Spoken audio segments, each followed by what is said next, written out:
Hai semuanya, dalam rangka memenuhi tugas Operation Management, kami dari kelompok 4 Eksekutif MBA kelas 34 MMUGM Kampus Yogyakarta ingin mempersembahkan satu sajian mengenai G2R Tetrapreneur. Teman-teman pasti penasaran kan, apa itu G2R Tetrapreneur? Yuk kita ulas bersama. G2R Tetrapreneur atau Global Gotong Royong Tetrapreneur merupakan wujud inovasi sinergi gerakan gotong royong dan wirausaha desa sebagai kekuatan kearifan lokal masyarakat Indonesia. Program G2R Tetrapreneur memiliki beberapa keunggulan. Yang pertama, tidak hanya melakukan pelatihan, namun langsung mengajak masyarakat untuk ikut membangun desanya. Yang kedua, mencari produk dan sumber bahan langsung untuk dapat dioptimalkan. Yang ketiga, melibatkan seluruh elemen masyarakat. Dan yang terakhir adalah untuk menjadikan desa itu mengenal potensinya, kemudian dapat membentuk pasaran kompetitif, dan yang terakhir, siap menjadi desa dengan produk yang siap berkompetisi. Sebenarnya, apa sih yang diharapkan dari G2R itu? Apa yang diharapkan dapat terbentuk dari G2R? Yang pertama, masyarakat yang tangguh, mandiri, serta bernilai jual. Kemudian, desa tersebut diharapkan mampu memiliki keunggulan bersaing dan di desa tersebut juga terwujud integrasi, baik integrasi antara pemerintah dengan akademisi, dengan desa, maupun dengan lembaga-lembaga yang berada di dalam desa dan masyarakat luas. G2R Tetrapreneur memiliki konsep 4 pilar, yaitu Chainpreneur atau rantai kewirausahaan, Marketpreneur, Brandpreneur, serta Qualitypreneur. Untuk kali ini, kelompok kami akan membahas mengenai G2R Tetrapreneur di Desa Wukirsari. Namun kata orang, tak kenal maka tak sayang. Di mana sih sebenarnya Desa Wukirsari itu berada? Desa Wukirsari terletak di 16 km selatan pusat kota Yogyakarta, tepatnya di Kecamatan Imogiri, Kabupaten Bantul, Yogyakarta. Desa Wukirsari sendiri memiliki 16 pedukuhan dengan jumlah penduduk sekitar 16.837 jiwa, di mana 58,63%-nya merupakan penduduk yang berusia produktif. Itu juga merupakan salah satu potensi desa, selain dua potensi desa yang sangat besar lainnya, yaitu potensi Gadung. Potensi inilah yang digarap oleh G2R Tetrapreneur. Nah, sekarang kita berbicara mengenai kebutuhan pertetraan untuk desa Wukirsari. Tetra yang dibutuhkan adalah Chainpreneur Tetra 1 dan Tetra kedua adalah Marketpreneur. Untuk Chainpreneur diterapkan untuk peningkatan kapasitas proses produksi gadung dan peningkatan kapasitas proses produksi wayang. Bagaimana caranya? Untuk gadung, yang pertama dengan membuat bangunan tempat produksi, pengemasan, dan tempat stok barang. Yang kedua, program penambahan alat-alat produksi untuk gadung. Yang ketiga, kebun mandiri untuk gadung yang terintegrasi dengan baik. Untuk Tetra yang kedua yaitu Marketpreneur, apa saja yang dilakukan? Yang pertama, peningkatan SDM di bidang administrasi. Yang kedua, pelatihan penguatan organisasi. Yang ketiga, pelatihan penguasaan komunikasi, seperti bahasa asing untuk kebutuhan pemasaran. Yang keempat, melakukan studi banding untuk komparasi dan juga insight baru dalam berbisnis. Kira-kira itu penjelasan dari kami untuk pembukaan mengenai Desa Wukirsari. Berikut ini, kami persembahkan sekilas reportase kami di Desa Wukirsari. Tonton sampai habis ya teman-teman.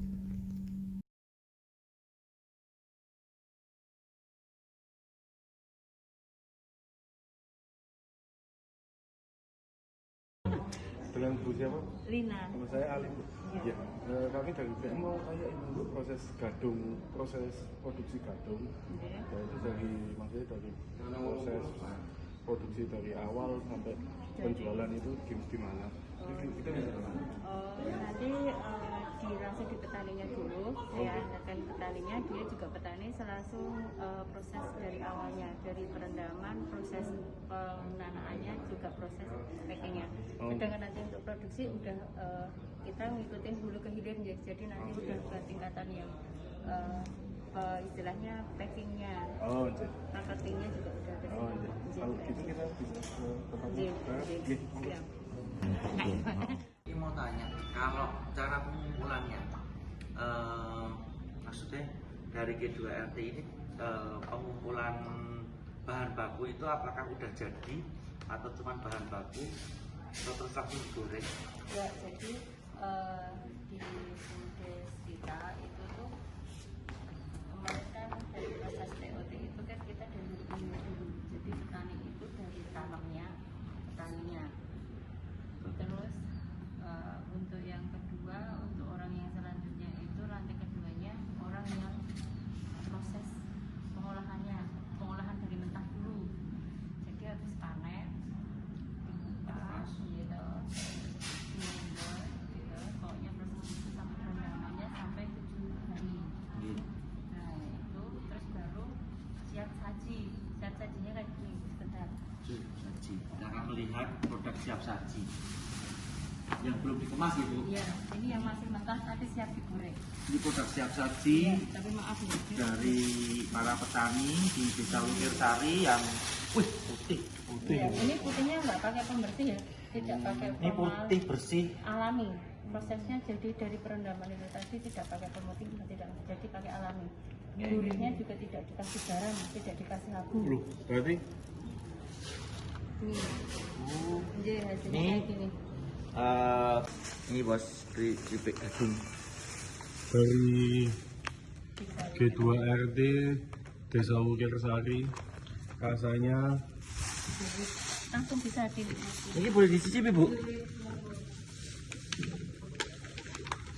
Sing bisa dibeli yang mana?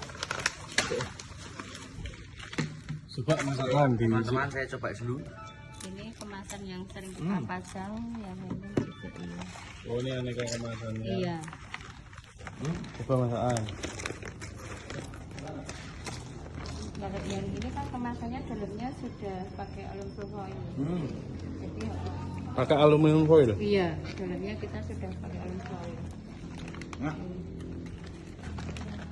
walaupun sih mesra dan sing orang. Kita ngobrol sama ibu.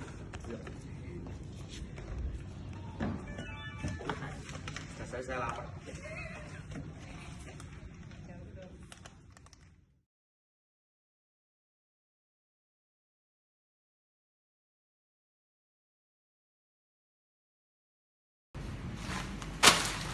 Hai, kenalkan nama saya Daniel.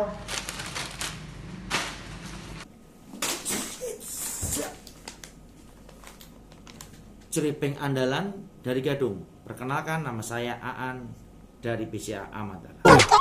Abang jago, sorry bang jago, ampun bang jago.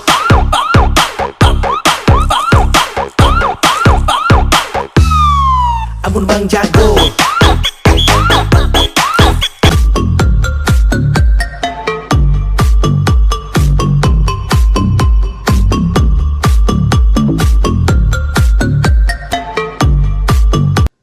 Halo, nama saya Gilang Anggara Yuda. Perkenalkan, nama saya Maya Indriatika. Saya dari Bank Indonesia, Kantor Perwakilan Provinsi Jawa Tengah. Saya Bimala dari Bank Indonesia. Apa nih? Makan gadung yuk.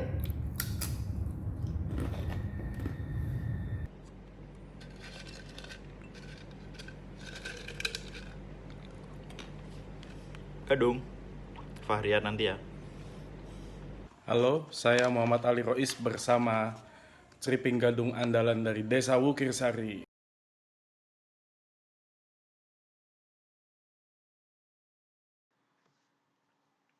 Baik teman-teman, bersama dengan saya Faisal. Nah, di sini kita akan membahas quality management atau kualitas yang diterapkan dalam proses produksi ceriping gadung andalan Desa Wukirsari. Baik, sebelum kita berlanjut ke penjelasan yang lebih dalam, mari kita menyamakan persepsi terlebih dahulu ya.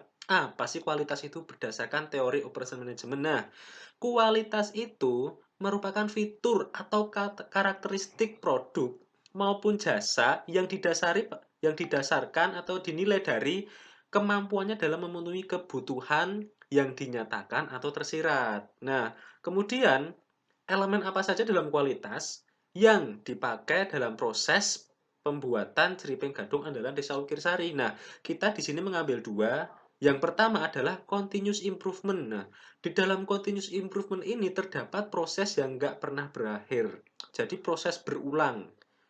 Kemudian continuous improvement ini juga mencangkup pekerja, peralatan, bahan, dan juga prosedur. Nah, terus continuous improvement ini diterapkan di proses pembuatan ceripeng gadung itu seperti apa? Oke, ada beberapa poin yang bisa kita bahas di sini. Yang pertama, continuous improvement yang diterapkan dalam proses pembuatan ceripeng gadung itu adalah proses produksi yang memanfaatkan alat potong yang cepat dan presisi sehingga menghasilkan potongan gadung yang bagus dan rapi. Nah, ini merujuk pada poin pertama tadi teman-teman, yaitu adalah proses yang nggak pernah berakhir. Jadi dalam produksi ini terus berkelanjutan. Kemudian yang kedua adalah melakukan proses penjemuran di bawah sinar terik matahari dengan tujuan agar kandungan air berkurang dan tidak berjamur. Nah, dalam mendukung kemampuan produk atau ceripeng gadung ini dalam memenuhi kebutuhannya, nah kita juga harus memperhatikan tentang ini continuous improvement-nya yang mendukung kualitasnya. Jadi proses-proses yang sudah dinilai baik itu akan dikembangkan dan terus berlanjut seperti itu. Terus yang ketiga adalah melakukan pengemasan dengan memanfaatkan plastik kemas dan kertas dengan tujuan menjaga kerenyahan keripik gadung sehingga kualitas terjaga dan menjadi nilai tambah ya. Jadi kalau teman-teman memperhatikan itu keripik gadung andalan di Saukir Sari itu kan dalamnya pasti ada plastiknya. Itu tujuannya untuk apa? Itu tujuannya biar tahan lama, biar nggak melempem bahasa Jawanya itu, biar nggak melempem, biar nggak amem ya. Disitu karena kalau keripik kalau udah kena udara itu biasanya dia ini bisa lembek. Nah, di sini untuk menunjang kualitasnya dalam kemampuannya memenuhi kebutuhan ketika nanti dibeli sama konsumen itu terjamin, wah ternyata keripik gadung Desa Ukir Sari ini renyah, terjaga kualitasnya. Nah, inilah fungsi continuous improvement, sesuatu yang sudah dinilai baik dan dilakukan secara berlanjut untuk menunjang kualitas produk. Begitu teman-teman. Itu untuk poin yang continuous improvement. Baik teman-teman, kita lanjut ke bagian yang kedua dari quality management ya, yaitu employee empowerment. Nah, employee empowerment itu seperti apa sih? Jadi, employee empowerment itu membutuhkan keterlibatan pekerja di situ untuk meningkatkan kualitas ya. Untuk meningkatkan kualitas di mana pekerja itu akan diberi pengarahan, pelatihan, prosedur-prosedur penanganan produksi yang benar seperti apa, standarisasi yang sesuai dengan produksi itu seperti apa sehingga ini memberikan nilai tambah dalam meningkatkan kualitas terutama di produksi ceripeng gadung Desa Ukir Sari. Nah, apa saja sih employee empowerment poin-poinnya yang dipakai dalam proses pembuatan ceripeng gadung Desa Ukir Sari? Yang pertama pastinya adalah pelatihan, karena mau nggak mau keterlibatan full time dan fulfillment dalam proses pembuatan ceripeng gadung terhadap pekerja ini sangat penting. Karena gini, ini kan juga membutuhkan keterampilan dalam proses pembuatannya. Kalau hanya asal-asalan saja nanti produknya nanti tidak layak jual. Maka karena itu pertama adalah pelatihan, yaitu pemberian pelatihan dan pengarahan standarisasi agar berkembang dan bisa bekerja secara terstruktur. Nah, ini pelatihan yang dimaksud adalah pelatihan kepada pekerja. Dan kebetulan Desa Ukir Sari ini merupakan desa yang memang sudah dianugerahi sumber daya alam yang memang ikonik ya, ceripeng gadung, dan juga pekerja-pekerjanya yang merupakan warga lokal tersebut dan mau diarahkan serta etos kerjanya tinggi. Sehingga diperlukan pelatihan dan bisa bekerja sama dengan bagus, dan ini membentuk suatu nilai competitiveness lah, nilai yang lebih sebagai pekerja warga lokal. Kemudian juga ada koordinasi. Nah, di sini dalam pembuatan ceripeng gadung andalan Desa Ukir Sari juga membutuhkan koordinasi. Dalam pembentukan tim produksi ditunjuklah supervisor. Nah, supervisor yang memang salah satunya juga ditunjuk dari tim dari program G2RT, yaitu Global Gotong Royong Tetrapreneur, agar apa? Agar produk-produk yang dihasilkan adalah produk-produk yang sesuai dengan standarisasi dan layak jual dan bisa dinikmati oleh orang banyak. Nah, supervisor ini melakukan pengawasan dan melakukan koordinasi dengan pekerja. Nah, ini di sini kembali lagi koordinasi. Koordinasi itu akan membentuk employee empowerment. Nah, dengan pekerja agar proses produksi berjalan dengan baik. Karena kalau tidak ada koordinasi, maka akan rancu, baik itu dalam industri skala kecil, menengah maupun besar. Koordinasi itu penting, ya. Karena employee empowerment ini adalah elemen dari kualitas. Kualitas itu terbentuk jika ada employee empowerment dalam proses produksi atau pelayanan atau jasa. Kemudian ada keterlibatan penuh pekerja. Nah, ini seperti yang tadi sudah dijelaskan, keterlibatan penuh pekerja ini diharapkan adalah terjadinya koordinasi tadi. Ini saling sambung menyambung ya. Jadi misalkan si A itu tugasnya goreng, si B itu tugasnya untuk memotongi. Nah, itu harus saling koordinasi. Yang digoreng sudah belum, ada stok lagi enggak yang mau digoreng, dan itu harus koordinasi termasuk dalam pengemasan. Yang sudah digoreng sekian, silahkan disortir untuk dikemas. Nah, itu saling berkesinambungan. Nah, supervisor juga memastikan bahwa tidak ada tim yang tidak bekerja. Nah, karena ini konsepnya adalah gotong royong, jadi semua harus dilibatkan di situ. Nggak boleh ada yang menganggur. Nah, kebetulan di sini juga rata-rata adalah ibu-ibu rumah tangga, jadi paham betul terkait proses masak-memasak, pengemasan, dan lain-lain. Begitu. Terus juga tujuan pekerja terlibat itu ya biar mengetahui, oh ternyata kalau di dunia bisnis itu ada standarisasinya, ada prosedur-prosedurnya, bagaimana sih cara memproduksi makanan yang unggul, yang memiliki nilai di mata masyarakat. Jadi tidak hanya makanan yang cukup dikonsumsi pribadi, karena ini sudah berbicara dengan bisnis. Begitu teman-teman semuanya.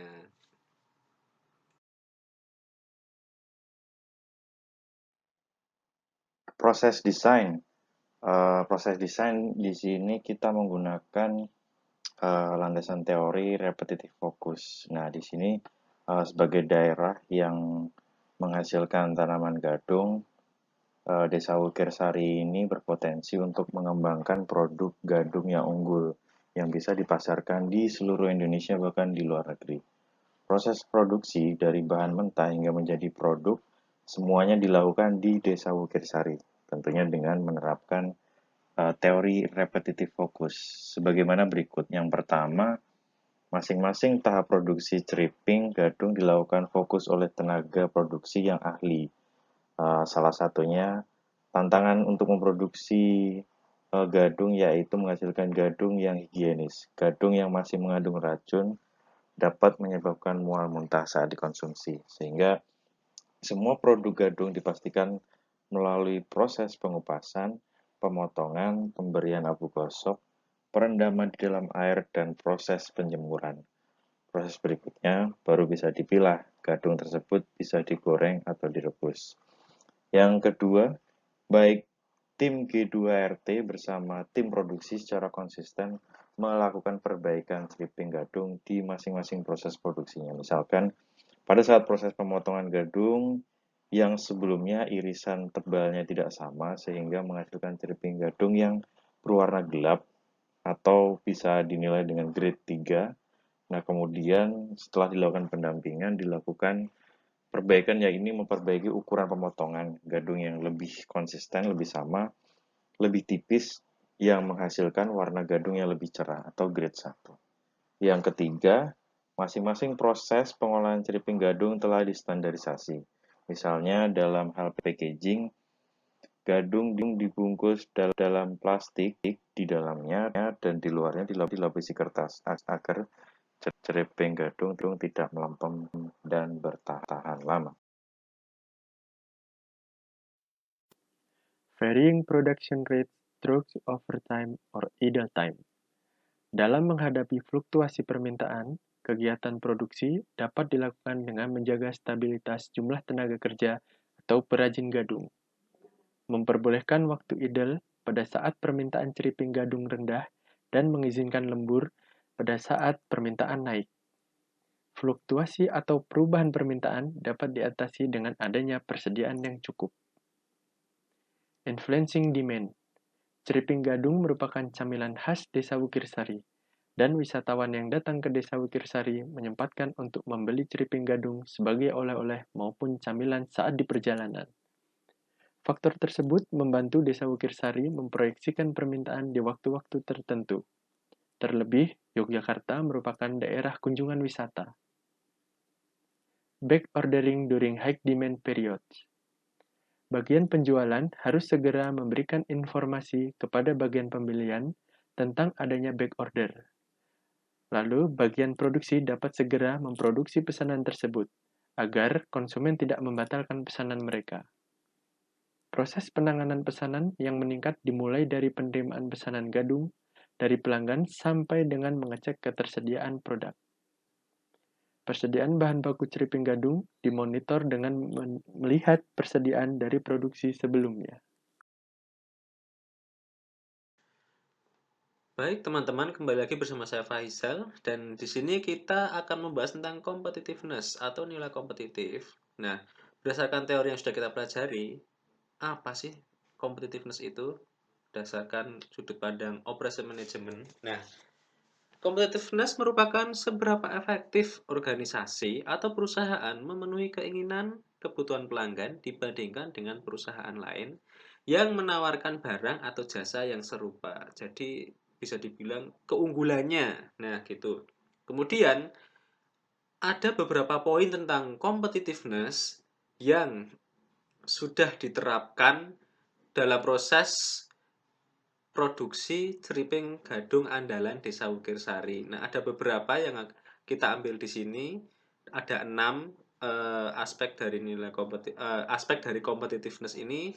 Yang pertama adalah produk. Nah, apa sih yang sudah diterapkan oleh Desa Wukirsari dalam pembuatan atau produksi ceriping gadung yang berhubungan dengan nilai competitiveness-nya, yang terutama di poin produknya.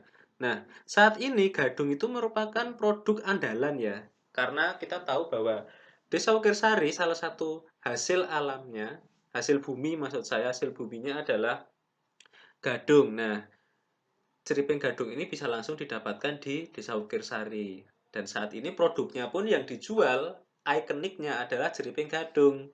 Nah, ceriping gadung tersebut dijual dengan kemasan beratnya itu 100 gram dengan harga 50.000. Ini sangat terjangkau sekali, terlebih lagi wisatawan yang datangnya dari luar kota atau wisatawan mancanegara yang biasanya itu mereka itu menyerbu oleh-oleh khas ya, oleh-oleh khas daerah, dan tentu saja kan pasti di benak para pengunjung, wah masih nanti oleh-oleh harga mahal. Oh, ternyata enggak.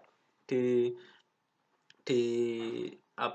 Desa Wukirsari ini memberikan harga yang terjangkau, tapi fokus competitiveness produknya di elemen produknya yaitu ya ceriping gadung itu yang diolah dengan rasa original. Nah, saat ini tuh olahannya menggunakan rasa original. Terus apa sih rekomendasinya? Rekomendasi terbaik untuk mengangkat nilai kompetitif ini? Ya, jadi gini, produknya itu bisa disesuaikan dengan selera lidah orang Indonesia.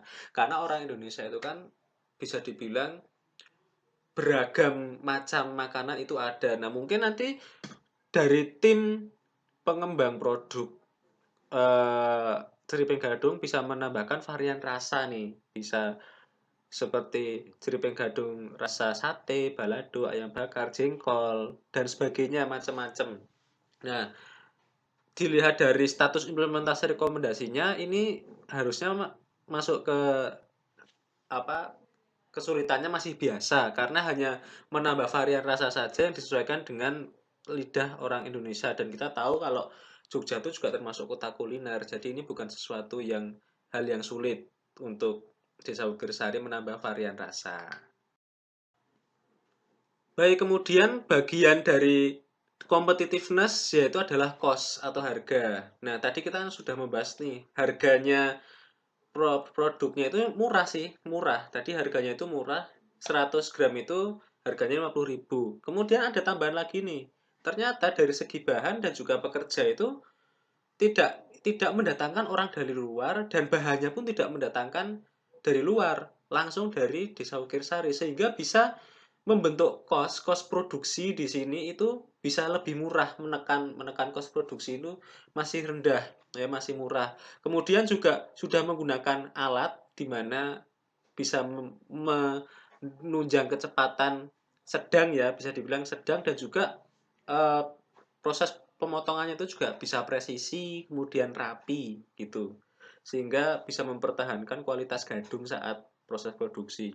Kemudian apa sih rekomendasinya? Nah, rekomendasinya itu kita kan dalam berbisnis kan pasti akan berpikir ke depan bahwa yang diharapkan itu adalah demand yang tinggi atau permintaan yang tinggi. Nah, untuk menghadapi permintaan yang tinggi, apalagi kalau high season di Yogyakarta itu kan banyak orang libur dan biasanya mengunjungi desa-desa wisata. Nah, direkomendasikan ada baiknya nih menerapkan sistem pemotongan gadung dengan mesin yang sudah otomatisasi. Jadi ketika permintaan itu melonjak ketika high season, ini kita membicarakan ketika high season ya, ketika datang sebuah permintaan yang tinggi.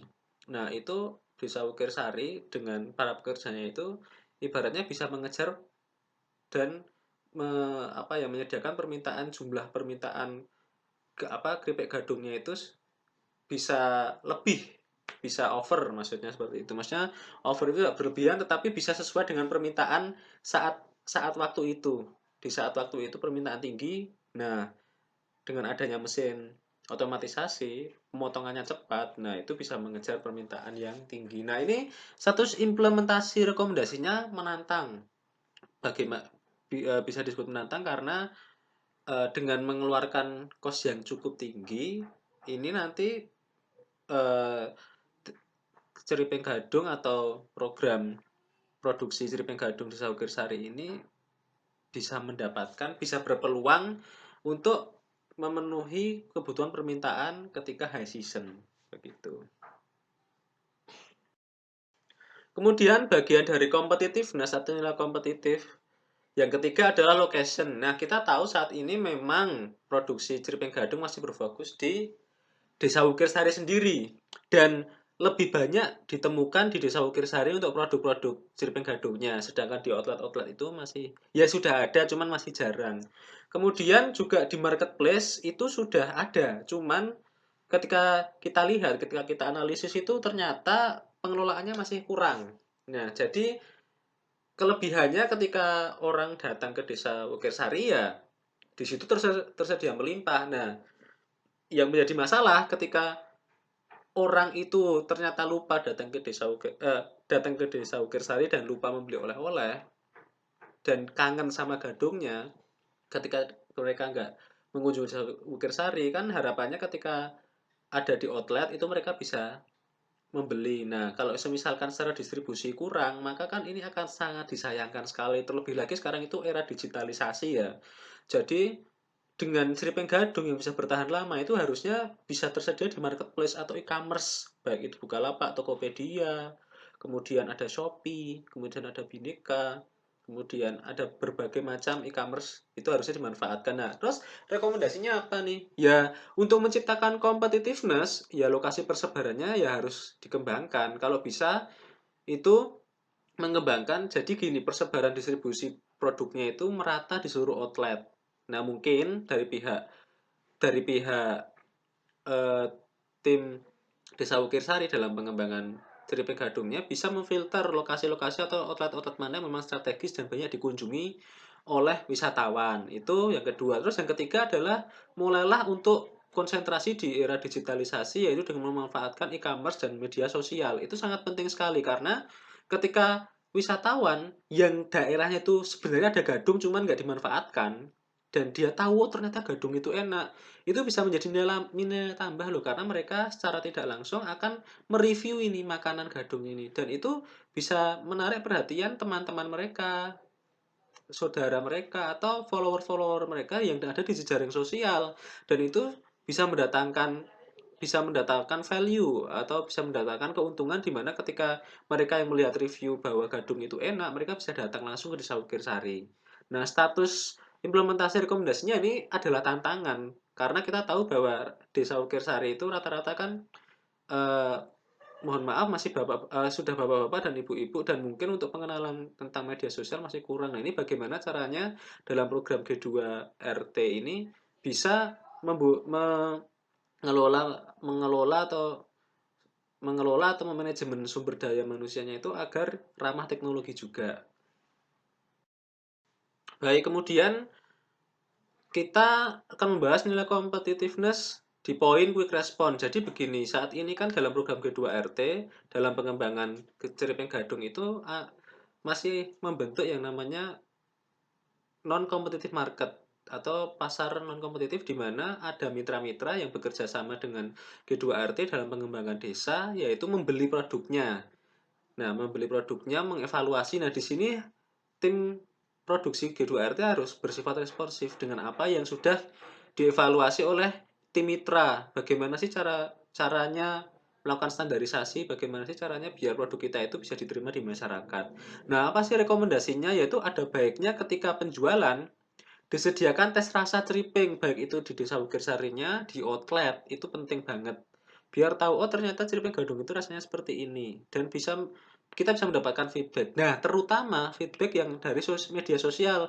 Ketika penjualan kita di media sosial itu sudah tinggi, kita bisa tahu nih.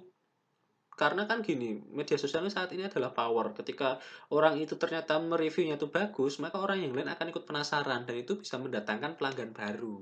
Begitu.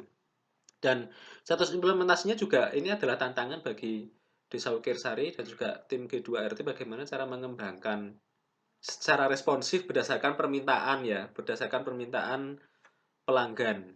Begitu.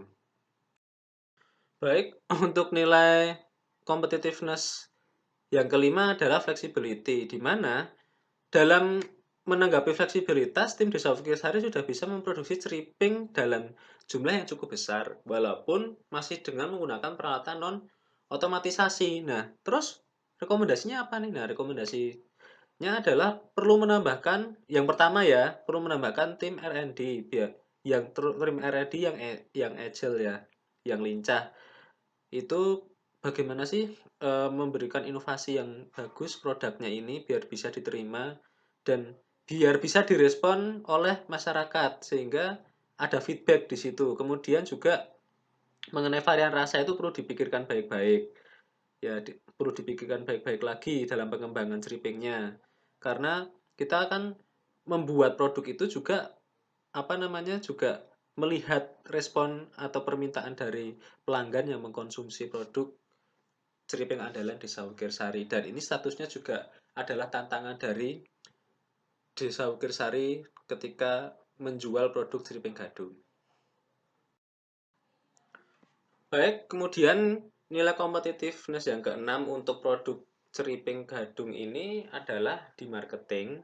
Nah, pemasaran ini sebenarnya sangat bagian yang penting juga karena kita bisa mengetahui respon, feedback, atau data seberapa besarkah orang yang memiliki minat dengan produk ceriping gadung, baik itu warga lokal, wisatawan domestik maupun mancanegara. Nah, saat ini memang Desa Ukir Sari dalam memperkenalkan produknya ceriping gadung andalan ini masih mengikuti pameran-pameran atau mengadakan pameran-pameran makanan lokal begitu. Kemudian juga salah satunya melakukan kerjasama dengan perusahaan BUMN dan juga perusahaan swasta yang lintas bisnis. Ini salah satu strategi marketing juga. Namun kita juga bisa merekomendasikan untuk Desa Ukir Sari karena dia sangat ikonik dan ingin dikenal oleh dunia.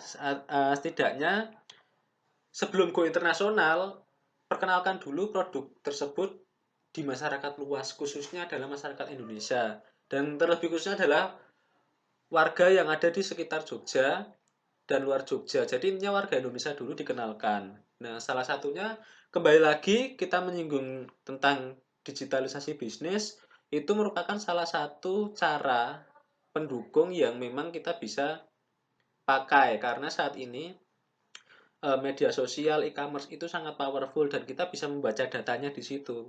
Seberapa banyak orang yang mengunjungi, kemudian seberapa banyak orang yang melihat harganya, terus seberapa banyak orang yang memang dia itu berminat untuk membeli, itu di situ sudah ada datanya dan bisa dijadikan kita untuk ukuran apakah produk ini cocok disebarluaskan di Indonesia atau perlu pembenahan lagi begitu. Dan ini status implementasinya adalah tantangan untuk tim Desa Wukirsari, bagaimana cara bertransformasi kepada digital bisnis. Baik Bapak Ibu, selanjutnya kami akan sampaikan mengenai Product Service Design Activities untuk Edu Homestay. Nah, dalam pariwisata, kebutuhan konsumen atau wisatawan dirumuskan dalam konsep 3A, yaitu atraksi, aksesibilitas, dan amenities. Meskipun di Indonesia belum ada standarisasi homestay, namun telah terdapat Asian Homestay Standard atau AHS yang isinya antara lain mencakup 3A tersebut. Salah satu homestay G2R di Wukirsari telah memenuhi AHS tersebut, yaitu Homestay Adiluhung. Nah, meskipun telah memenuhi AHS tersebut, penyempurnaan layanan homestay tetap ditingkatkan dengan adanya program peningkatan kapasitas sumber daya manusia yang menjadi concern pada program G2R. Edu Homestay G2R di Wukirsari menyediakan fasilitas yang lengkap sesuai konsep 3A. Pengembangan layanan dilakukan yaitu dengan konsep tidak sekedar layanan menginap, namun juga memberikan edukasi atau pelatihan sebagai atraksinya. Pelatihan yang diberikan yaitu pelatihan membatik dan tatah sungging atau membuat wayang yang tidak banyak ditemukan di homestay lainnya. Penetapan kualitas tujuan terkait dengan membangun sistem manajemen kualitas total atau TQM, Total Quality Management, yang dapat mengidentifikasi dan memuaskan kebutuhan pelanggan. TQM pada perusahaan jasa sebagaimana Edu Homestay adalah melatih dan memberdayakan SDM untuk secepatnya menyelesaikan masalah atau service recovery, sebagaimana program G2R yang ingin membentuk SDM di desa G2R untuk lebih profesional. Pengujian prototipe Edu Homestay telah dilakukan, sehingga Edu Homestay memperoleh AHS sebagaimana tersebut di atas. Dan dokumen operasional telah dimiliki oleh Edu Homestay sebagaimana dipersyaratkan dalam AHS atau Operational Manual and Guidelines yang digunakan oleh SDM untuk memberikan layanan yang telah terstandar dengan baik. Spesifikasi fasilitas yang ditawarkan oleh Edu Homestay secara lengkap telah tercantum pada link di YouTube dan menu Edu Homestay pada aplikasi layanan pemesanan akomodasi antara lain Traveloka, Booking.com, dan lain-lain. Kami merekomendasikan untuk PSD Activities ini, yaitu dengan adanya penghargaan AHS, maka Edu Homestay G2R di Wukirsari terbukti telah menerapkan standar layanan terbaik. Namun demikian, perlu ditambahkan rutinitas untuk service recovery dalam rangka mencapai TQM. Sebagai contoh, staf di Hotel Marriott diisi rutinitas learn, yaitu listen atau mendengarkan, emphasize atau menekankan, apologize, meminta maaf, react, menanggapi segera, dan notify atau memberitahukan dengan langkah akhir memastikan bahwa keluhan dibahas kembali ke dalam sistem. Rutinitas ini tentunya akan meningkatkan kualitas layanan Edu Homestay. Dengan adanya pengembangan SDM yang telah dilakukan oleh G2R, rekomendasi ini kami kategorikan dalam easy atau mudah. Nah, selanjutnya bagaimana dengan degree of newness? Untuk Edu Homestay ini, menurut hemat kami, itu bisa dilakukan expansion of an existing service. Jadi Edu Homestay itu melakukan ekspansi atau perluasan layanan jasa penginapan dengan memberikan tambahan atraksi berupa belajar membatik dan membuat wayang. Di sini pengunjung dapat belajar membatik dalam kurun waktu 3 sampai dengan 4 hari. Pengunjung juga bisa belajar membuat wayang baik dengan cara menatah hingga melakukan penawaran.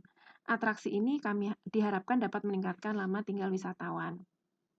Nah, rekomendasi ini rekomendasi terkait Edu Homestay dalam degree of newness ini kami merekomendasikan untuk Edu Homestay Wukirsari dapat menyediakan pilihan kelas dari harga ratusan ribu hingga jutaan rupiah, sehingga semua segmen wisatawan dapat menikmati paket wisata sesuai budget masing-masing. Nah, untuk paket wisata ini, karena dia perlu dilakukan dengan menganalisa perilaku pengunjung dulu, maka kami kategorikan dalam medium atau sedang. Nah, selanjutnya terkait produk bundle. Edu Homestay memberikan layanan jasa penginapan dengan paket belajar batik dan tatah sungging, serta dilengkapi dengan tentunya Cripeng Gadung yang merupakan potensi desa wisata Wukirsari sebagai pilihan oleh-olehnya.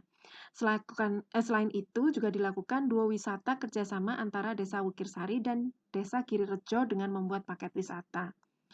Nah, selain paket wisata yang sudah disediakan, Edu Homestay tentunya kami rekomendasikan untuk dapat dibandel dengan alat transportasi. Misalnya pesawat, kereta api, bahkan mobil rental sehingga memberikan paket lengkap bagi wisatawan. Sebagai tambahan atraksi, perlu digali lagi aktivitas yang bisa dilakukan wisatawan, antara lain belajar membuat ceriping gadung atau masakan khas desa Wukirsari. Nah, produk bundle ini karena terkait dengan beberapa produk yang merupakan produk desa Wukirsari ataupun terkait dengan eksternal stakeholder, maka kami kategorikan dalam rekomendasi sedang atau medium. Selanjutnya mengenai face in service design. Nah, konsep yang ditawarkan oleh desa wisata Wukirsari sudah sangat menarik karena memiliki kekhasan tersendiri, yaitu edukasi mengenai batik dan wayang kulit. Nah, pilihan paket wisata sangat beragam, sehingga konsumen memiliki pilihan SDM yang sehingga konsumen memiliki pilihan SDM yang terlatih sudah disiapkan oleh desa wisata Wukirsari. Bagaimana dengan job description? Job description itu harus jelas dan memiliki spesifikasi keahlian di bidang masing-masing, sehingga semua itu bisa mendukung untuk pencapaian tujuan keberhasilan desa wisata Wukirsari yang menyediakan layanan Edu Homestay. Nah, masing-masing lini bisnis Edu Homestay itu telah menyusun produk unggulan yang dapat ditawarkan kepada wisatawan, termasuk kategorisasinya dan jangka waktu yang diperlukan. Misalnya, di wisata batik, produk unggulan adalah belajar membatik yang berpola dengan tingkatan dasar 1 hari sampai dengan tingkatan mahir 4 hari. Produk unggulan tersebut dipublikasikan kepada wisatawan dengan peta kegiatan Edu Homestay sehingga dapat menjadi opsi bagi wisatawan. Nah, kami merekomendasikan untuk konsep Edu Homestay ini yang sudah sangat bagus dan memiliki kekhasan karena mengkombinasikan wisata dengan edukasi. Job description dan job specification tetap dicantumkan dengan jelas sesuai keahlian masing-masing. Misalnya pemandu di wisata Tata Sungging harus memiliki pengetahuan baik cara pembuatan wayang maupun cerita mengenai tokoh wayang tersebut. Kombinasi paket wisata perlu disusun dengan baik dan disertai dengan harga paket. Untuk lebih menarik, bisa dibuatkan peta wisata dengan ringkasan wisata yang memudahkan calon wisatawan dalam memilih paketnya. Produk unggulan Edu Homestay perlu ditawarkan lebih luas, baik melalui media sosial maupun e-commerce wisata, misalnya Traveloka. Untuk itu, kami mengkategorikan rekomendasi ini dalam easy atau mudah.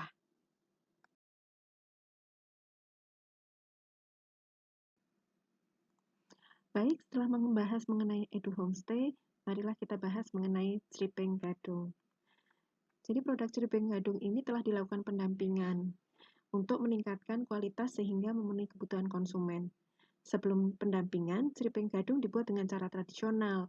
Hasil irisannya tidak sama, tebal, dan menghasilkan ceriping gadung yang berwarna agak gelap, atau biasa disebut dengan grade 3. Nah, setelah pendampingan, ceriping gadung menjadi grade 1 dengan hasil yang lebih tipis, ukuran sama, dan warna cerah. Ceriping gadung andalan ini juga dipacking secara eksklusif. Ceriping gadung dikembangkan dari potensi desa Wukirsari yang banyak menghasilkan gadung. Pengembangan produk olahan gadung selanjutnya dapat dilakukan dengan mengamati, meniru, dan memodifikasi produk lain berbahan dasar gadung. Sebagaimana penjelasan pada Edu Homestay, untuk mencapai Total Quality Management, program G2R terus melakukan pendampingan untuk penyempurnaan produk ceriping gadung ini.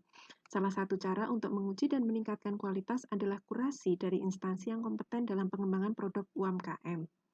Produk ceriping gadung ini memanfaatkan potensi di Wukirsari sehingga biayanya akan lebih rendah karena usaha ini sudah menguasai hulu, tidak tergantung pada supplier. Nah, supplier ini bisa dipakai jika nanti jumlah produksinya semakin meningkat. Selain itu, SDM merupakan warga desa Wukirsari sendiri dengan sistem bagi hasil melalui BUMDes. Pengujian produk ceriping gadung tersebut dilakukan melalui kurasi, sebagaimana telah dijelaskan sebelumnya. Proses pengolahan ceriping gadung ini telah distandarisir mulai dari panen, pengelupasan kulit gadung, pengirisan, penjemuran, perendaman, dan pengukusan hingga packing. Untuk PSD activities, kami merekomendasikan untuk menyempurnakan produk ceriping gadung, sehingga diperlukan feedback dari konsumen. sehingga diperoleh apa yang diinginkan konsumen. Meskipun telah dilakukan kurasi dari instansi sebagaimana dijelaskan sebelumnya, namun ada baiknya disediakan tester pada setiap counter penjualan ceripeng gadung. Selain itu, perlu diversifikasi dari segi rasa, karena saat ini yang tersedia hanya rasa original untuk memberikan pilihan bagi konsumen. Rasa ceripeng gadung bisa dikembangkan antara lain rasa coklat, rasa keju, rasa barbeque, rasa telur asin, dan lain-lain yang sesuai dengan selera pasar. Kemasan ceripeng gadung juga dapat diperbaiki dengan bungkus resealable sehingga lebih menjaga kerenyahan keripik. Untuk degree of newness-nya, kami memilih untuk modification of an existing product. Produk ceripeng gadung merupakan modifikasi dari produk sebelumnya dengan cara yang terstandar dan proses produksi yang lebih tertata. Sebelumnya produksi dengan standar grade 3, sekarang telah berhasil masuk ke grade 1. Ceripeng gadung dapat dimodifikasi dengan memberikan rasa-rasa baru sebagaimana tadi sudah disampaikan sebelumnya. Dan ceripeng gadung dapat melakukan modifikasi dengan pengolahan gadung menjadi produk selain keripik. Misalnya diolah menjadi tepung dan dijadikan brownies. Tentunya disertai dengan tes pasar. Dua rekomendasi ini kami kategorikan sebagai rekomendasi yang sedang untuk implementasinya. Namun dengan upaya yang dilakukan di G2RT, bukan tidak mungkin bahwa rekomendasi tersebut dapat dilaksanakan. Product Strategy Options. Product Strategy Option untuk Desa Wukirsari, khususnya keripik gadung ini adalah low cost. Tetap mempertahankan produk yang low cost dan differentiation karena produk di Desa Wukirsari telah memiliki value yang baik. Adapun praktek saat ini yaitu bahan baku diperoleh dari hasil kebun masyarakat Desa Wukirsari itu sendiri. Rekomendasi praktek terbaik pertama adalah mengundang Dinas Pertanian atau Fakultas Pertanian UGM tentang bagaimana meningkatkan hasil produksi tanaman gadung. Product Development Stage untuk ceripeng gadung. Untuk praktek saat ini, penjual umbi gadung masih dalam bentuk keripik. Rekomendasi praktek terbaik yaitu healthy food untuk mendukung pola hidup sehat. Produk baru untuk healthy food seperti noodle, cake, dan cookies. Untuk tes marketnya bisa dilakukan dengan penyajian makanan tersebut di dalam Edu Homestay saat ini. Dan yang terakhir, ketika mendapat apresiasi atau kecocokan rasa, maka bisa dilakukan penjualan secara luar ataupun menggunakan marketplace. Selanjutnya kami merekomendasikan untuk 3R, yaitu rumah produksi, rumah kemasan, dan rumah bisnis. Kami telah menyusun gambar seperti yang bisa Bapak Ibu lihat, dan ini akan menggunakan kontainer yang tentunya akan memberikan biaya yang lebih efisien. Kebun gadung itu kami gambar di sebelah kanannya untuk mendekatkan dengan 3R tadi. Namun, kebun gadung ini tentunya tidak terbatas hanya pada kebun yang akan disediakan sebagaimana gambar tersebut di atas, tetapi juga tersebar pada kebun milik warga masyarakat Wukirsari. Suplai gadung perlu dipastikan agar kontinuitas produksi tetap terjaga sehingga dimungkinkan untuk menerima pasokan bahan baku dari desa atau wilayah lain. Layout tersebut diharapkan menjadi daya tarik bagi wisatawan yang dapat melihat langsung proses produksi, bahkan mencoba untuk terlibat dalam aktivitas produksi gadung. Hal ini tentunya sesuai dengan tujuan Desa Wukirsari sebagai penyedia wisata edukasi. Ceripeng gadung andalan produksi Desa Wukirsari yang selanjutnya diharapkan dapat memasuki pasar ekspor, sehingga perlu dipersiapkan untuk peningkatan produksinya. Tempat untuk produksi ceripeng gadung memerlukan tempat yang dekat agar memudahkan distribusi antar proses dan efisiensi waktu dalam mobilitas produknya. Rekomendasi kami untuk penggunaan kontainer yang disusun secara berdekatan bertujuan untuk memudahkan produk yang telah jadi untuk langsung dipindahkan dan didistribusikan. Rumah produksi menggunakan model repetitive and product oriented layout. Model ini dipilih untuk mengikuti volume produksi yang tinggi dengan produk yang terstandarisasi yang didukung dengan ketersediaan bahan baku. Pemilihan model ini memiliki beberapa keunggulan, yaitu biaya variabel per unit yang rendah, biaya penanganan material yang rendah, mengurangi persediaan work in process, pelatihan dan supervisi yang lebih mudah serta hasil yang cepat. Bahan baku gadung hasil panen akan dibersihkan dari tanah-tanah yang menempel sebelum dimasukkan ke dalam gudang di rumah produksi. Bisa Bapak Ibu lihat bahwa kami merekomendasikan kontainer tersebut memiliki jendela supaya bau yang berasal dari masing-masing komponen di dalamnya, antara lain yang masih produk mentah, kemudian rendaman, dan juga nanti yang menggoreng, itu bisa tersirkulasi dengan baik. Nah, proses produksi awal dimulai dengan pengupasan kulit gadung dan kemudian dilanjutkan dengan pengirisan gadung menggunakan alat agar ukurannya terstandar. Proses pengirisan dilakukan di workstation yang sudah disediakan. Setelah proses pengirisan selesai, dilakukan penjemuran di luar kontainer, karena proses ini memerlukan sinar matahari secara langsung. Setelah penjemuran selesai, gadung akan direndam dengan air biasa. Setelah proses perendaman, gadung siap dibumbui dan digoreng. Penirisan minyak kami rekomendasikan untuk menggunakan spinner sehingga ceripin gadung yang dihasilkan dapat berkurang minyaknya dan lebih renyah.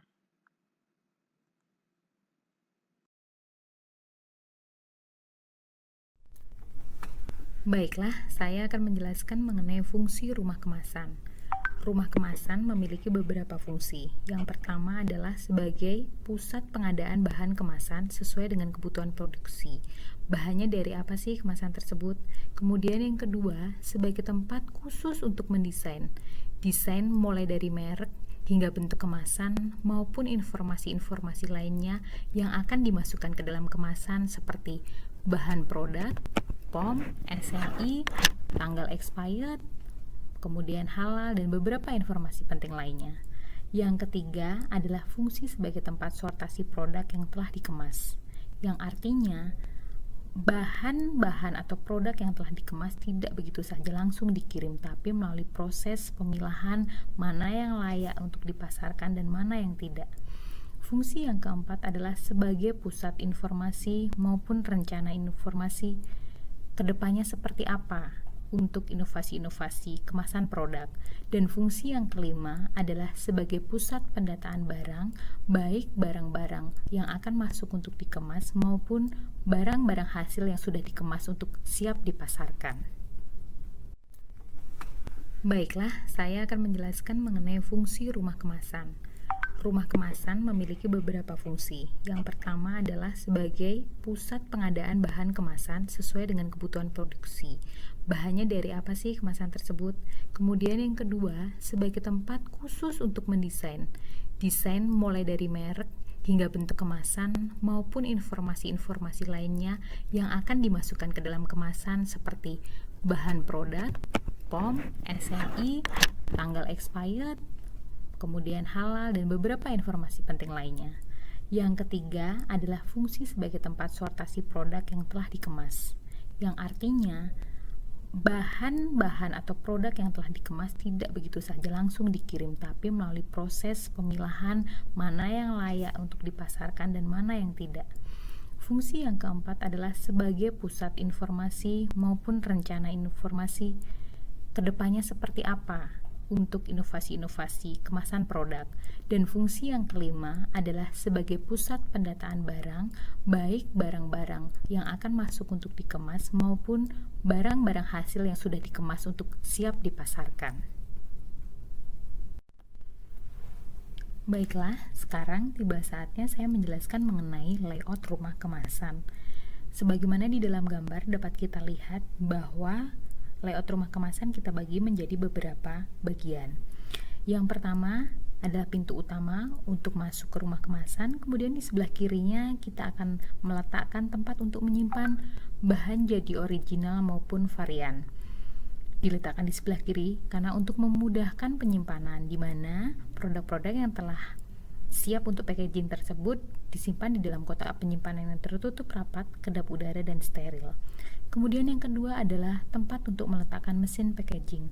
Mesin packaging yang kita pilih kali ini adalah mesin packaging otomatis, yaitu lengkap dengan cara untuk jadi begitu si produk siap packing itu dimasukkan ke mesin, mesin otomatis akan membuat packaging itu ke dalam sesuai dengan varian-variannya. Biasanya di situ di packagingnya akan tertera juga di tempat packagingnya itu jenis variannya apa, bahan pembuatnya apa, nilai gizi berapa, expired, alamat produksi, tempat pemesanan, itu semua tertera lengkap di dalam si kemasan itu sendiri. Sudah tersedia, jadi bahannya sudah tersedia, tinggal masukin bahan baku, kemudian dia akan otomatis terpackaging sesuai dengan ukuran-ukuran yang dikehendaki. Selain itu, sebagai tambahan edukasi, di dalam packaging itu juga dapat diimbuhkan inovasi-inovasi seperti edukasi untuk membuang sampah di tempatnya, untuk mencintai produk-produk buatan lokal daerah, serta yang tak kalah penting adalah untuk mengenalkan wisata Desa Wukirsari. Yang ketiga adalah kita menyediakan tempat sortir pencatatan produksi, artinya digunakan untuk mencatat hasil packaging tadi dari mesin. Kan pastinya tidak ada yang 100% akan sempurna, pasti ada yang tulisannya kurang jelas, ingredientsnya nggak jelas, expirednya nggak jelas, ataupun bahkan bocor. Itu harus disortir untuk siap dilakukan packingan, dan dilakukanlah di situ juga dilakukan pencatatan berapa yang siap untuk dikemas kembali di dalam karton dus. Kemudian yang kelima adalah untuk packaging karton, artinya dari hasil sortasi tersebut itu kita masukkan ke dalam karton dan kita pilih satu karton berisi 24 kotak produk yang telah di packaging. Kemudian yang terakhir adalah untuk tempat untuk pusat informasi, artinya untuk mendata barang-barang berapa aja yang tadi udah masuk berupa produksi dan barang-barang yang siap untuk dipasarkan di luar. Sebagai informasi, di dalam ruang kemasan ini juga akan kita sediakan jadwal petugas dari desa, siapa-siapa saja yang jadwal untuk melayani di rumah kemasan dan bekerja di rumah kemasan. Saya tambahkan lagi Bapak Ibu, untuk pintu emergency exit atau pintu keluar atau pintu darurat itu kami tempatkan di sebelah kanan belakang, di mana akan memudahkan untuk pegawai ataupun untuk masyarakat desa ataupun si petugas itu untuk menuju ke toilet maupun untuk pembuangan limbah yang biasanya berupa kertas-kertas kemasan. Demikian penjelasan dari rumah kemasan, semoga bermanfaat. Terima kasih. Rumah bisnis ini didesain dengan 2 pintu masuk. Pintu yang pertama adalah bagian penghubung dengan pengemasan supaya mempermudah setelah selesai pengemasan diletakkan pada display yang sudah disediakan di rumah bisnis. Pintu yang kedua untuk mobilisasi pengunjung atau pembeli supaya lebih nyaman dalam proses mobilisasi alur dalam rumah bisnis itu sendiri. Display di tengah berfungsi untuk mempercantik lingkungan supaya di situ terdapat arus masuk dan arus keluar, di mana saat ini Indonesia saat ini kita sedang dilanda pandemi global. Terdapat ruang tunggu untuk pengunjung atau pelanggan saat beristirahat di rumah bisnis ini. Jadi berfungsi untuk memberikan kenyamanan bagi pengunjung atau pelanggan saat melihat-lihat display atau hasil produksi dari ceriping gadung.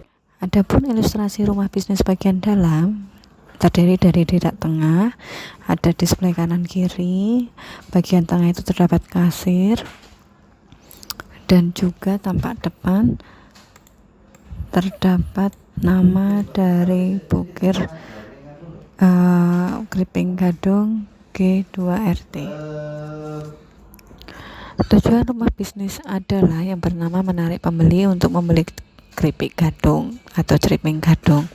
Yang kedua, melindungi produk yang akan dijual belikan. Yang ketiga, memberikan tempat yang nyaman bagi pembeli dalam memilih keripik gadung dan turunannya. Yang keempat, sebagai tempat untuk mengenalkan produk keripik gadung kepada masyarakat. Dan yang kelima, memberikan kenyamanan bagi pembeli untuk melihat secara detail tentang keripik gadung itu sendiri. aspek yang berpengaruh antara lain aspek internal dan aspek eksternal, di mana aspek internal adalah peletakan display produk dalam ruangan, produk-produk yang udah dikemas dan letakkan di pintu masuk sebagai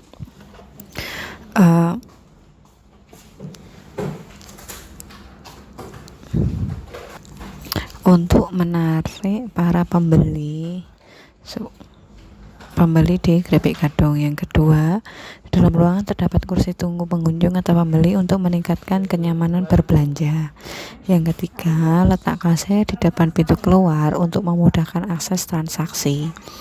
Yang keempat adalah sirkulasi udara yang baik, dengan 2 pintu dapat memberikan udara yang maksimal sehingga tidak ada rasa pengap. Kelima, pencahayaan rumah bisnis menggunakan kaca terang dapat memantulkan sinar sehingga produk dapat terlihat lebih menarik. Sedangkan faktor eksternal yang pertama adalah lingkungan yang bersih. Terdapat tempat sampah di luar kontainer untuk meningkatkan kebersihan lingkungan. Yang kedua, tanaman dalam pot dapat meningkatkan keindahan lingkungan dan menarik pengunjung-pengunjung tentang keasrian di lingkungan rumah bisnis itu sendiri.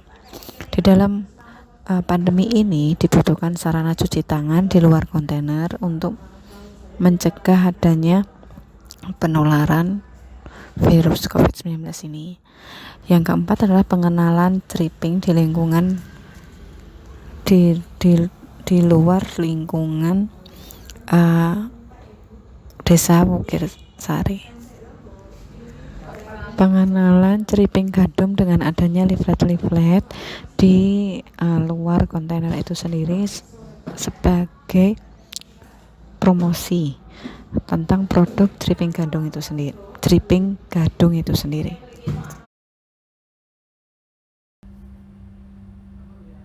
Visual workplace.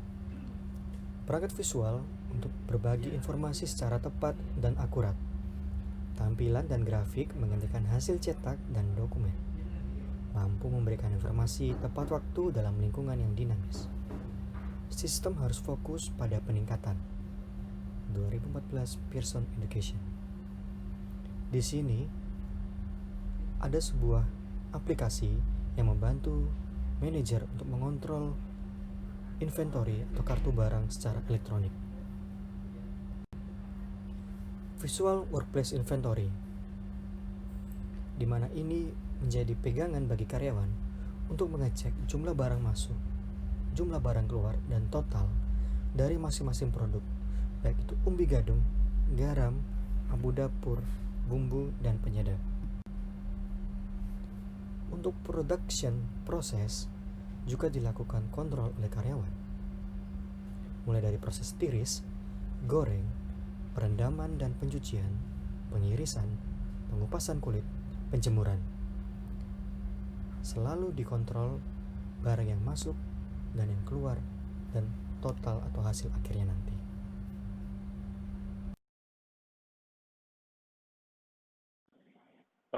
Saya Ali Rois, saya ingin menerangkan tentang apa itu job design atau desain pekerjaan. Job design adalah proses penentuan tugas-tugas yang akan dilaksanakan, metode-metode yang akan digunakan untuk melaksanakan tugas, dan bagaimana pekerjaan tersebut berkaitan dengan pekerjaan lainnya dalam suatu organisasi. Job design merupakan salah satu faktor pendorong keberhasilan produktivitas organisasi atau perusahaan. Adapun langkah-langkah dalam menentukan atau membuat desain kerja yang optimal. Yang pertama adalah mendeskripsikan standar operasi kerja dan aturan-aturan yang harus dipatuhi oleh pekerja. Kemudian mengidentifikasi masalah yang kerap terjadi dan mengganggu atau menghambat suatu pekerjaan. Kemudian yang ketiga adalah mengidentifikasi hubungan-hubungan utama, bisa dalam ergonomis ataupun dalam lingkungan kerja yang mengganggu dalam proses bisnis, dalam berjalannya proses bisnis. Kemudian yang keempat adalah menganalisis flow kerja, dan yang terakhir adalah mengidentifikasi standar waktu kerja berdasarkan historical atau sampel. Dalam produksi produk Criping Gadung di Desa Bukarsari, Adapun aturan-aturan yang harus ditaati oleh para pekerja atau para pembuatnya adalah pembuatan gadung dilakukan oleh rata-rata oleh ibu rumah tangga di desa Wogersari, di mana waktu kerja per hari sesuai jam kerja normal yaitu 8 jam per hari dimulai pukul 8 pagi sampai jam 4 sore. Kemudian permasalahan mayor yang sering terjadi pada produksi ceriping gadung ini adalah permintaan ceriping gadung yang relatif tidak stabil, membuat produksi ceriping yang secara konstan dilakukan terkadang mengalami overproduction dan terkadang juga permintaan melebihi kapasitas produksi yang ada. Kemudian masalah mayor mengenai lingkungan kerja antara lain adalah suplai bahan baku yang tidak terus-menerus ada dan tidak konsisten, secara kualitas, dan kemudian juga dalam hal penjemuran itu masih menggunakan cara-cara tradisional yaitu dengan mengandalkan matahari pada siang hari, di mana pada musim hujan ini seringkali pada siang hari hujan datang dan akhirnya tidak jadi menjemur yang akan menghambat proses produksi itu sendiri. Adapun proses flow kerja dari produksi ceriping gadung adalah sebagai berikut. Setelah dilakukan panen dan pembersihan dari tanah, setelah panen dilakukan proses pengupasan. Kemudian setelah selesai dikupas, ubi gadung lanjut pada proses pemotongan tipis-tipis sesuai dengan ukuran. Setelah itu direndam dengan abu gosok untuk menghilangkan racun. Setelah itu masuk ke proses pembilasan. Setelah masuk ke proses pembilasan, masuk ke proses penjemuran, di mana dalam proses penjemuran ini memakan waktu kurang lebih 2 hari sampai benar-benar kering. Hal ini bertujuan untuk menjaga kualitas gadung dan supaya gadung itu tetap renyah jika disimpan dalam waktu yang cukup lama. Setelah gadung benar-benar kering, masuk ke proses pemberian bumbu, di mana dalam proses pemberian bumbu ini dilakukan kurang lebih memakan waktu 3-4 jam. Kemudian lanjut digoreng. Untuk dalam proses penggorengan menggunakan minyak yang cukup panas. Kemudian setelah selesai digoreng, ditiriskan dengan waktu kurang lebih 3-4 jam supaya minyak benar-benar meresap dan gadung benar-benar kering. Lanjut, setelah itu masuk ke proses pengemasan dan siap dipasarkan. Berikut kami paparkan waktu produksi suatu gadung dalam 100 kilo, di mana 59% waktu produksi dihabiskan untuk 59% waktu produksi dihabiskan untuk penjemuran, 12% waktu produksi digunakan untuk penirisan, 7% waktu produksi digunakan untuk merendam dan membilas, 6% waktu produksi digunakan untuk penggorengan, 5% waktu produksi digunakan untuk pengupasan, 4% produksi dihabiskan masing-masing untuk pemotongan dan pengemasan, dan 3% sisanya waktu produksi diberikan untuk pemberian bumbu. Dari diagram-diagram di atas, dapat kita simpulkan bahwa hampir 72% dilakukan pada saat proses persiapan bahan gadung sebelum digoreng, dan sisanya dilakukan pada saat gadung selesai digoreng.